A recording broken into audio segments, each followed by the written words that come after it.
আমরা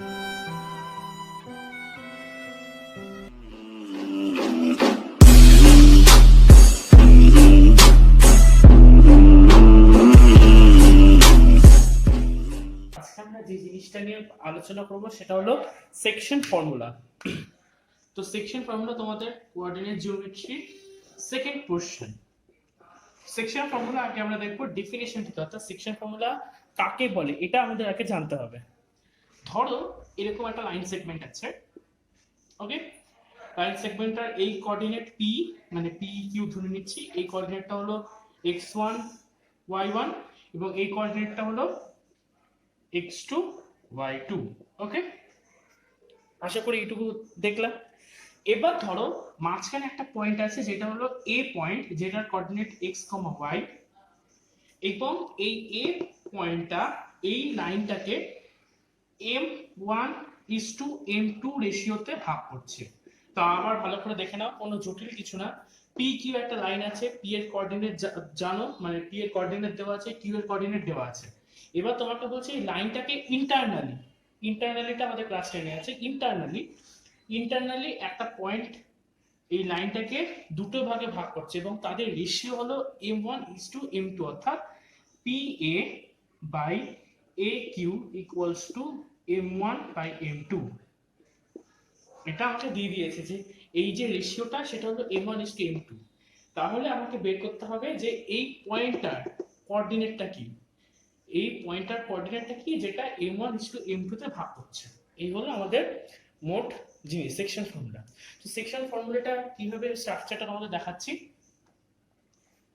তো সেকশন ফর্মুলাটা কিভাবে লিখে দেখো, x, y, অর্থাৎ x এর কোঅর্ডিনেট এবং y এর কোঅর্ডিনেটটা আমি লিখবো আর কি, x, y equals to m1 x2 plus m2 x1 by m1 plus m2 ব্র্যাকেটের মধ্যে কমা, অর্থাৎ আমার x এর কোঅর্ডিনেটটা হলো m1 x2 plus m2 x1 by m1 plus m2 এবং y এর কোঅর্ডিনেটটা হলো m1 y2 plus m2 y1 by m1 plus m2।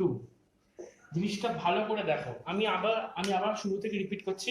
PQ একটা লাইন আছে যেটার কোঅর্ডিনেট তোমাদের বলে দিয়েছে লাইনটার, এবং এই লাইনটাকে একটা পয়েন্ট A যেটা দুটো ভাগে ভাগ করে দিচ্ছে, একটা হলো m1 একটা হলো m2। আমরা কিন্তু মাল্টিপল ভাগও করতে পারি, সেটা যখন অঙ্ক করাবো তখন আমরা জিনিসটা বুঝতে পারবো, বাট আমরা কনসিডার করবো শুধুমাত্র দুটো পয়েন্ট একটা লাইন আছে, একটা পয়েন্ট এই লাইনটাকে দুটো ভাগে ভাগ করছে এবং তাদের রেশিওটা হলো m1/m2 বা m1:m2।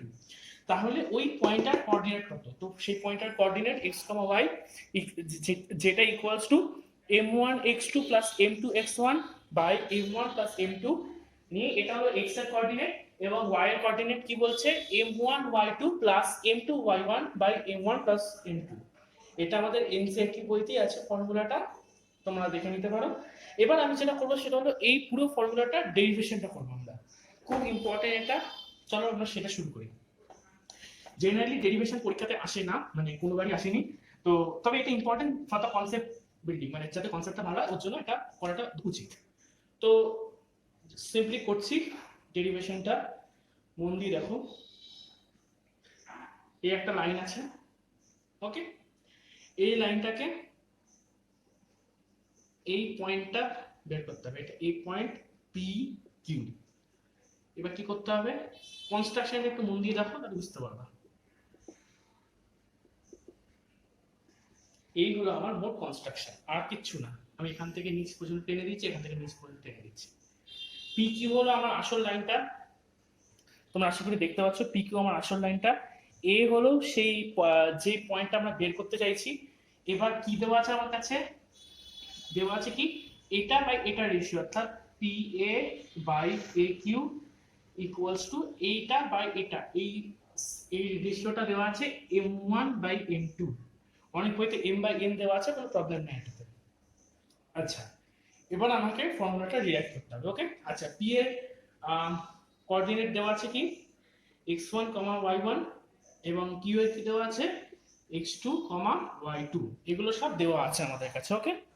আচ্ছা, এবার এই দুটো ট্রায়াঙ্গেল, অর্থাৎ আমি নাম দিয়ে দিচ্ছি এবার B C D E F, সব নাম দিয়ে দিচ্ছি। এবার আমাকে কি করতে হবে, ফার্স্ট টার্গেট হলো ট্রায়াঙ্গেল এসিপি, এসিপি এবং তার সাথে ট্রায়াঙ্গেল কিউবিএ, এটাকে সিমিলার দেখাতে হবে। আমার ফার্স্ট টার্গেট হলো এটাই, ওকে। তো কিউবিএ এটাকে আমাকে সিমিলার দেখাতে হবে ফার্স্টে। তো এবার আমি যেটা করতে পারি সেটা হলো এবার আমি ভালো করে দেখো তো, সিমিলারিটি তোমরা পড়েছো কিনা জানি না, বাট সিমিলারিটি হলো যখন দুটো ট্রায়াঙ্গেলের সমস্ত অ্যাঙ্গেলস গুলো ইকুয়াল হয়ে যায়, বা যে কোনো দুটো অ্যাঙ্গেল ইকুয়াল হয়, কারণ দুটো অ্যাঙ্গেল ইকুয়াল হলেই থার্ড অ্যাঙ্গেল ইকুয়াল হবে। যদি দুটো ট্রায়াঙ্গেল, অর্থাৎ আমি ট্রায়াঙ্গেল করে শেড করে দিচ্ছি, যদি আমার এই দুটো ট্রায়াঙ্গেলের সবকটা অ্যাঙ্গেল ইকুয়াল হয়ে যায় তাহলেই এরা সিমিলার ট্রায়াঙ্গেল হবে। এবং সিমিলার ট্রায়াঙ্গেলের প্রপার্টি হলো sides are in proportion, okay. চলো এবার এই দুটোকে সিমিলারিটি প্রুফ করি। আচ্ছা, first ACP right angle triangle, এটা মানে আমি পারপেন্ডিকুলার ড্র করেছি, ওকে।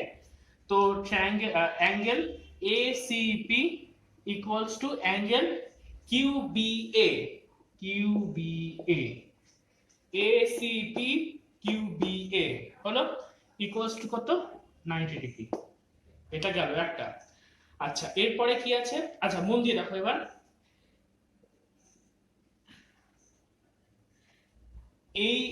এই লাইনটার সাথে এই লাইনটা কি প্যারালাল, তাই তো? তাহলে এই দুটো লাইন যদি প্যারালাল হয় তাহলে আমরা কি বলতে পারি, এই অ্যাঙ্গেলটার সাথে এই অ্যাঙ্গেলটা ইকুয়াল, তাই তো? এই অ্যাঙ্গেলটার সাথে এই অ্যাঙ্গেলটা ইকুয়াল, কি এটাকে আমরা কি বলি, তোমার করেসপন্ডিং অ্যাঙ্গেলস, তাই তো? এফ শেপে করেসপন্ডিং অ্যাঙ্গেলস। আচ্ছা, তো আমি লিখছি দেখো, CPA, CPA equals to BAQ, angle BAQ. কেন ইকুয়াল আমি লিখে দিচ্ছি, এটা হলো corresponding angles, ফার্স্ট কথা corresponding angles are equal, okay. কেন ইকুয়াল, কারণ এরা প্যারালাল আছে। এবার প্যারালালটা আমি তোমাদের দেখাচ্ছি কোনগুলো প্যারালাল আছে। বি আর এটাকে একটা নাম দিয়ে দিই, ধরো এক্স নাম দিচ্ছি, ওকে, ফর এক্সাম্পল। কারণ বা এটাকে এক্সটেন্ড পার্টটাকে মুছে দিই, তাহলে তোমাদের বুঝতে সুবিধা। বি এ, কারণ BA is parallel to PD, পিডির সাথে প্যারালাল, এই দুটো লাইন প্যারালাল, এবং ট্রান্সভার্সালটাকে পিকিউ, এবং পিকিউ হলো আমার ট্রান্সভার্সাল, ওকে। এটা গেল আমাদের ফার্স্ট পার্ট। আমরা ফার্স্ট পার্টে কি দেখলাম, যে এই ভালো করে আশা করি বুঝতে পারছো, মন দিয়ে দেখো জিনিসটা। তাহলে এই দুটো ট্রায়াঙ্গেল গেলে কি হলো, আমার সিমিলার হলো, কারণ আমার দুটো অ্যাঙ্গেল ইকুয়াল হয়ে গেছে। অর্থাৎ এবার তাহলে লিখতে পারি angle triangle A C P is similar to triangle, আচ্ছা এসিপি, অর্থাৎ এখানে এবার কি হবে, এবার তুমি point to point similarity match করো, তাহলে আমাদের পরবর্তীকালে দেখতে সুবিধা হবে। আচ্ছা, তো সি এর সাথে বি, তাহলে মাঝখানে বি লিখবো। আচ্ছা, এ পি এর সাথে এ, অর্থাৎ এখানে এসিপি, তাহলে এখানে পি এর সাথে এখানকার এটা হবে, ব্যাস। আর একটা কি পড়ে আছে এখানে, এসিপি, আর তাহলে এখানে পড়ে আছে একটা কিউ, তাহলে কিউ বি এ হলো। বোঝা গেল জিনিসটা? এই হলো আমাদের পয়েন্ট টু পয়েন্ট সিমিলারিটি যদি ম্যাচ পায় এ এর সিমিলারিটি ক্রাইটেরিয়াতে। আচ্ছা, এরপরে আমি এবার এটা পেলাম, এবার আমি তাহলে কি লিখতে পারি, আমি আগে বলেছিলাম যে দেন এটা যদি হয় তাহলে আমার সাইডস আর ইন প্রপোর্শন, তাই তো? তাহলে চলো সাইডস গুলোকে ইন প্রপোর্শন লিখে দিই। তো কিভাবে লিখবো, বিকিউ, আচ্ছা এর সাথে কম্পেয়ার করে তাহলে পেয়ে যাবে A C by Q B equals to CP by A B equals to A P by Q A. আমি পয়েন্ট টু পয়েন্ট সিমিলারিটি দিয়ে করেছি, তার জন্য আমি এটা এখান থেকে লিখে দিতে পারলাম। তাহলে এটা হলো আমার সিমিলার ট্রায়াঙ্গেলস বলে এই কন্ডিশনটা আমার আসলো, অর্থাৎ সাইডস আর মানে এই সাইডস গুলো প্রপোর্শনে আছে। হলো, আশা করি বুঝতে পারলাম পুরো জিনিসটা যেটা বলতে চাইলাম আমি এতক্ষণ ধরে। আচ্ছা, এরপরে আমি আসছি লেন্থ গুলোকে নিয়ে। এই জিনিসটা কিন্তু মানে বড় সড়ো প্রুফ, মন দিয়ে একটু দেখো তোমরা। আচ্ছা, যে জায়গাটা বুঝতে পারছো না সেই জায়গাটা আবার আরেকবার দেখো, আশা করি তোমরা বুঝতে পারবা। আচ্ছা, আর না বুঝতে পারলে আমাকে কমেন্ট বক্সে জানিও। আচ্ছা, এবার দেখো এসি, এসি এসি মাপ বের করে, চলো আমরা এসি মাপ বের করি। এসিটা মানে কি? এসি মানে কি জানি আমি? এসি মানে হলো B E minus B E minus E D. তাহলে এসি আমার কত হবে? তাহলে এসি আমার হচ্ছে হলো বিডি কত আছে এখানে। আচ্ছা, এই পয়েন্টটা হলো এক্স কমা ওয়াই, এটা আমি আগেই বলে দিয়েছিলাম যে পয়েন্ট এক্স কমা ওয়াই। তাহলে বিই মানে হলো তোমার ওয়াই, তাই তো, ওয়াই মাইনাস এবং ডিই, ডিই মানে হলো তোমার এই পয়েন্টটাতে ওয়াই ওয়ান। এই জিনিসটা আমরা ডিসটেন্স ফর্মুলাতে কাজটা করেছিলাম। এই পুরোটা মানে হলো ওয়াই এবং এইটুকু মানে হলো ওয়াই ওয়ান। তাহলে এই মাঝখানে এসি পার্টটা হলো ওয়াই মাইনাস ওয়াই ওয়ান। আচ্ছা, এবার আসছি কিউবি। আছে কিউবি কোথায়? কিউবি, আচ্ছা কিউবি ইকুয়ালস টু কত হবে? কিউবি হবে হলো পুরোটার সাথে বি এর মাইনাস, তাহলে পুরোটা হলো পুরোটা কিউবি হলো, করো করো তাহলে পুরোটা কত? ওয়াই টু, পুরোটা হলো ওয়াই টু এবং বিই আমরা আগে বের করেছিলাম বিই, সেটা হলো ওয়াই। ব্যাস, কিউবি পেয়ে গেলাম। পিসি বের করতে হবে, পিসি, চলো আমরা পিসি বের করি। পিসি, পিসি, পিসি কি হলো? পিসি হলো, মন দিয়ে দেখো, এই পুরোটার সাথে এইটুকু মাইনাস, তাই তো, এই শুরু থেকে এতটা থেকে এইটুকুর মাইনাস, তাহলে পিসি তাহলে কত হবে? এই পুরোটা কত? এটা এক্স অ্যাক্সিসে আর এটা ছিল ওয়াই অ্যাক্সিসে, তাহলে এবার এক্সটাকে শুধু কনসিডার করো। তাহলে এখানে তাহলে কত হবে? পিসি মানে হলো পুরোটা, অর্থাৎ এক্স মাইনাস, এই পুরোটা হলো এক্স মাইনাস, আর এইটুকু কত? এক্স ওয়ান, এই যে কোঅর্ডিনেটটা চেক করো, এইটুকু হলো এক্স ওয়ান। আচ্ছা, আর কি পড়ে আছে? এ বি, এ বি বের করতে হবে। এ বি, আচ্ছা এ বি, এবি কি? পুরোটার সাথে এই এটার মাইনাস, মানে এবার কি করতে হবে? আমাকে পুরোটার সাথে এইটুকু মাইনাস করতে হবে যাতে আমি এবি লেন্থটা পাই, এবি। তাহলে এবি তাহলে কত হবে? পুরোটা হলো এক্স টু মাইনাস, আর এখান থেকে এইটুকু কত? শুধু এক্স, ব্যাস, আর কিছু নেই। দেখো এরপরে আছে এপি, এপি মানে হলো তোমার, আচ্ছা এপি বাই কিউ এ দেওয়া আছে। এপি মানে এপি বাই কিউ এ আমি তো লিখতে পারবো না, আমি জাস্ট লিখে দিচ্ছি। A P by Q A equals to কত? আমরা আগে বলেছিলাম এপি বাই কিউ এ হলো M one by M two. এটা আগে থেকে আমাদের দেওয়া ছিল, তোমরা একবার দেখে নাও পুরো জিনিসটা, তোমরা বুঝতে পারছো কিনা পুরো জিনিসটা কি করছি। আমি জাস্ট সিম্পলি সাবট্রাকশন করছি। আমাকে ডিসটেন্স গুলো এ সি কিউ বি, আমাকে এই যে যে দুটো ট্রায়াঙ্গেল আমি সিমিলার প্রুফ করলাম, অর্থাৎ A C P Q B A, এই যে দুটোকে আমি করলাম সিমিলার, এবার আমাদের সাইড গুলোকে প্রপোর্শনাল দেখাতে হবে। বা সাইড গুলো যদি প্রপোর্শনাল, তাহলে আগে আমাকে সাইডের মাপ জানতে হবে। আমি সেই মাপগুলোই কোঅর্ডিনেট হিসেবে, মানে কোঅর্ডিনেটের অনুযায়ী বের করলাম। তোমরা যদি ডিসটেন্সের ফর্মুলা প্রুফটা দেখো, তাহলে ওখানেও দেখবো আমি এরকম ভাবে সমস্ত মাপ বের করেছি। আমার কাছে কোঅর্ডিনেট দেওয়া আছে এবং চ্যাপ্টারটার নামই দেখো কোঅর্ডিনেট জিওমেট্রি, অর্থাৎ আমাকে কোঅর্ডিনেট গুলোকে নিয়ে কিন্তু কাজটা করতে হবে। আচ্ছা, এবার তাহলে আমি এগোচ্ছি আমার পরবর্তী লক্ষ্যে, এবার আমাকে পরবর্তী কাজটা করতে হবে। তো কাকে মুছবে, এবার খুব বড় কথা হয়ে গেল। যাই হোক, তো এবার আমাকে এই মাপগুলোর অনুযায়ী আমাকে বসাতে হবে। তো কাকে মুছি? ডায়াগ্রামটা মুছে দিচ্ছি, আমার ডায়াগ্রামটা কোনো সেরকম প্রয়োজন নেই, মুছে দিলাম ডায়াগ্রামটা, কারণ ডায়াগ্রামে যেটা দেখানো আমার দেখানো অলরেডি হয়ে গেছে। এবার জাস্ট আমাকে এখানে বসাতে হবে জিনিসগুলো। আমাকে কি বের করতে হবে? এক্স কমা ওয়াই, মাথায় রাখো কিন্তু আমাকে ওই পয়েন্টটাকে বের করতে হবে। আমার কাছে সব দিয়ে দেবে, ইন জেনারেলি আমার কাছে সব দিয়ে দেবে। আমাকে পুরো লাইনটার দুটো কোঅর্ডিনেট বলে দেবে, যে রেশিওতে ভাগ করা আছে সেটাও বলে দেবে। আমাকে বলবে ওই এই পয়েন্টটাকে বের করো, এবং সেটাই সেকশন ফর্মুলা মেইন। এবার অঙ্কে জিনিসটা ভ্যারি করবে, এক একটা অঙ্কের সাথে এক একটা অঙ্ক। আচ্ছা, এই এক্স কমা ওয়াইটাকে আমাকে বের করতে হবে, তো চলো বের করা যাক। আচ্ছা, এসি বাই কিউবি লিখে ফেলি, Y one minus Y minus Y one. AC হলো কিউবি, কিউবি কোথায়?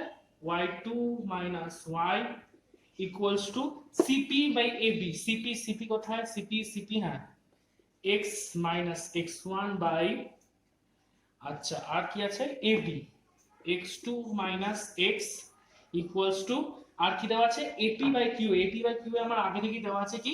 M one by M two. ব্যাস, সব মুছে ফেললাম আমি, কারণ আমার সবই হয়ে গেছে। হলো? আচ্ছা, এরপর দেখো তাহলে সমস্ত কিছু হলো। এবার এটার সাথে আগে এটাকে ইকুয়াল বানিয়ে দিই, m1 by m2 simply multiply করো, মানে cross multiply, m2y minus m2y1 মানে m2y minus m2y1 equals to m1y2 minus m1y। আচ্ছা এবার m2y plus m1y এটাকে এই সাইডে নিয়ে আসলাম, ওকে, ইকুয়ালস টু, আর এখান থেকে কত হবে, m1y2 plus m2y1 হলো। আচ্ছা এবার আমি এখান থেকে কি কমন নিতে পারি, এখান থেকে y টা কমন নিতে পারি, তাই তো? তাহলে আমি কি লিখতে পারি এখান থেকে, y ব্র্যাকেটের মধ্যে m1 plus m2 m1 plus m2 equals to m1y2 m1y2 plus m2y1 m2y1। তাহলে আলটিমেটলি আমি y কি পাচ্ছি, আমি আলটিমেটলি y ইকুয়ালস টু, তাহলে এখান থেকে এটা তাহলে নিচে চলে যাবে, তাহলে লিখতে পাচ্ছি m1y2 plus m2y1 by m1 plus m2। দেখো তো হলো তো প্রুফ, y টা পেয়েছিলাম এটা। এবং সিমিলারলি এটার সাথে যদি আমরা x টাকে করি তাহলে আমরা এরকমই একটা রেজাল্ট পাবো। তো সিমিলারলি এবার যদি আমরা x টাকে বের করি এরকম ভাবে, এটা ইকুয়ালস টু এটা পুট করে যদি সিমিলার কাজটা করি তাহলে আমরা পাবো x equals to m1 x2 plus m2 x1 by m1 plus m2 এটা পাবো। তাহলে x পেয়ে গেলাম, y পেয়ে গেলাম, অর্থাৎ আমরা আমাদের দুটো কোঅর্ডিনেট পেয়ে গেলাম এবং এটাই ছিল আমাদের সেকশন ফর্মুলা। ওকে, আমি আজকে এত অবধি রাখছি, বেশি কিছু বলবো না, কারণ তোমাদের ডেরিভেশনটা বেশ বড়, তোমরা পুরো ডেরিভেশনটা মন দিয়ে দেখে বলো কোন জায়গাটা তোমাদের প্রবলেম হয়েছে। ওকে, এবং আরেকটা ইম্পর্টেন্ট জিনিস আমি বলে দিচ্ছি, এখান থেকে যদি কোনো পয়েন্ট মিড পয়েন্ট হয়ে দাঁড়ায়, মানে ধরো একটা লাইন আছে এবং বলে দিল এ বি লাইনটার পি হলো মিড পয়েন্ট, তাহলে পি এর কোঅর্ডিনেটটা বের করো। তো মিড পয়েন্ট মানে কি, এটার আর এটা ইকুয়াল, অর্থাৎ কি লিখতে পারি, AP by PB equals to 1/1, কারণ ইকুয়াল দুটো, কারণ পি মিড পয়েন্ট। তাহলে কি বলতে পারি, m1 equals to 1 m2 equals to 1, তাই তো? তাহলে আমার x কত হবে, m1 এবং m2 যেটা জাস্ট 1 টা বসিয়ে দাও, তাহলে x, তাহলে আমার x কত হবে, x1 প্লাস x2 বাই 2, এবং y কত হবে, m1 এবং m2 জায়গায় 1 আর 1 বসিয়ে দাও, তাহলে আসবে y1 প্লাস y2 বাই 2। এটা হলো একটা শর্টকাট, যদি বলে মিড টার্ম তাহলে, তাছাড়া কিন্তু না। আশা করছি তোমরা পুরো জিনিসটাকে বুঝতে পেরেছো। আজকে এত অবধি রাখছি, ধন্যবাদ।